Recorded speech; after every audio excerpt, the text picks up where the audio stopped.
Bismillahirrahmanirrahim.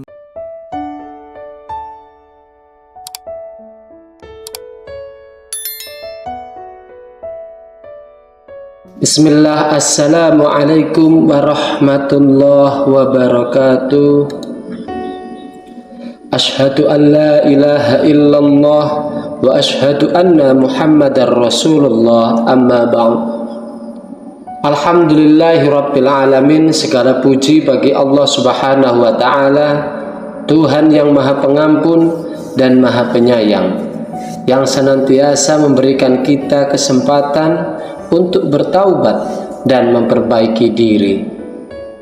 Allahumma salli ala sayyidina Muhammad wa ala ali sayyidina Muhammad. Salawat beriring salamnya Allah senantiasa tercurah limpahkan kepada junjungan kita baginda Nabi Agung Muhammad sallallahu alaihi wasallam.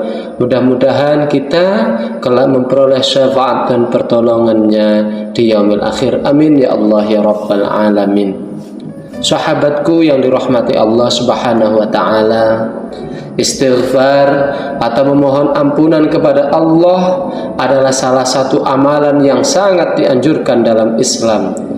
Allah subhanahu wa ta'ala berfirman dalam Al-Quran, yang artinya, dan barang siapa mengerjakan kejahatan atau menganiaya dirinya sendiri, kemudian dia memohon ampun kepada Allah, niscaya dia mendapati Allah maha pengampun lagi maha penyayang. Quran Surah An-Nisa ayat 110.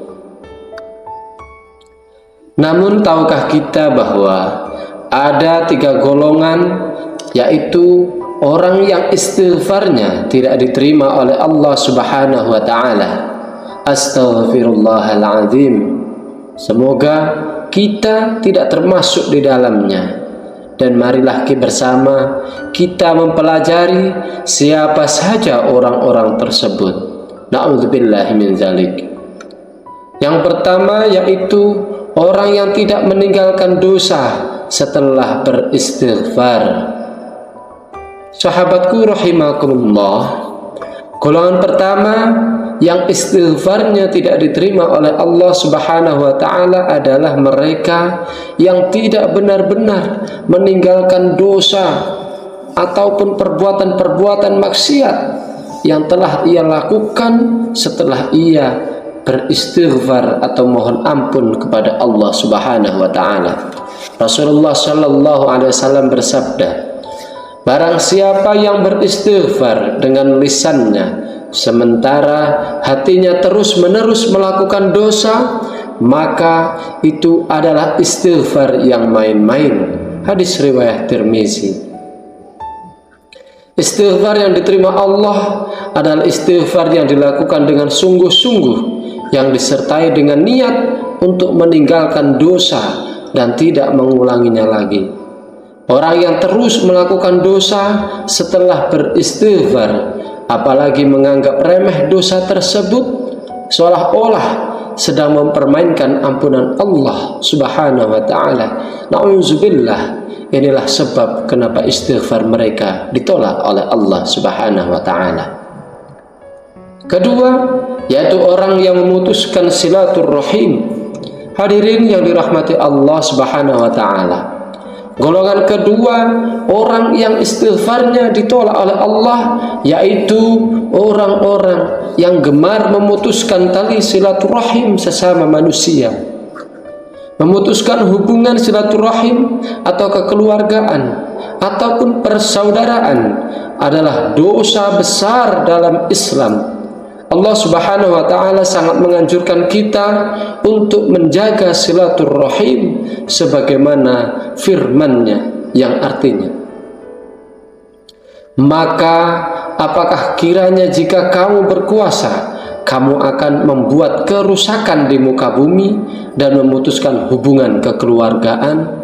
Quran Surah Muhammad ayat 22. Rasulullah Shallallahu Alaihi Wasallam juga bersabda, yang artinya tidak akan masuk surga orang yang memutuskan silaturrahim. Hadis riwayat Bukhari dan Muslim.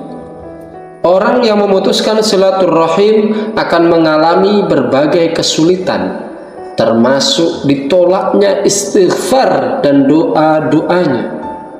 Bagaimana mungkin kita memohon ampunan dari Allah sementara kita memutuskan hubungan dengan saudara atau keluarga? Allah tidak akan menerima istighfar dari orang-orang yang merusak hubungan di antara manusia. Ketiga, orang yang memakan harta haram.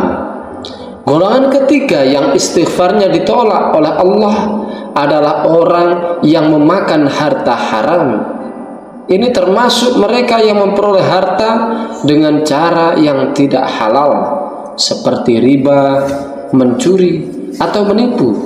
Dalam hadis Rasulullah SAW bersabda, seseorang yang sedang dalam perjalanan jauh, rambutnya kusut, badannya berdebu, dia menadahkan tangannya ke langit dan berdoa, "Ya Rabb, ya Rabb," padahal makanannya haram, minumannya haram, pakaiannya haram, dan ia diberi makan dengan barang haram, maka bagaimana doanya akan dikabulkan?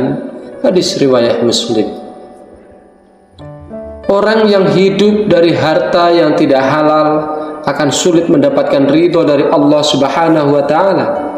Bahkan istighfar mereka pun juga ditolak karena hati mereka telah dikotori oleh harta yang haram yang mereka konsumsi. Maka sangat penting bagi kita untuk mencari rizki yang halal dan menjauhi segala bentuk keharaman dalam harta benda yang kita miliki. Sahabatku rahimakumullah, tiga golongan orang ini yaitu orang yang tidak meninggalkan dosanya setelah beristighfar, orang yang memutuskan tali silaturrahim, dan orang yang memakan harta haram adalah mereka yang istighfarnya ditolak oleh Allah Subhanahu wa Ta'ala. Bersama marilah kita introspeksi diri dan bertanya, apakah kita termasuk salah satu dari golongan tersebut? Na'udzubillah min zalik. Semoga Allah jauhkan diri kita semua dari golongan-golongan tersebut. Amin ya Allah ya Rabbal Alamin. Semoga bermanfaat. Kurang lebihnya saya mohon maaf. Akhirul qawli wallahul muwafiq ila aqwamit thariq. Thumma assalamu alaikum warahmatullahi wabarakatuh.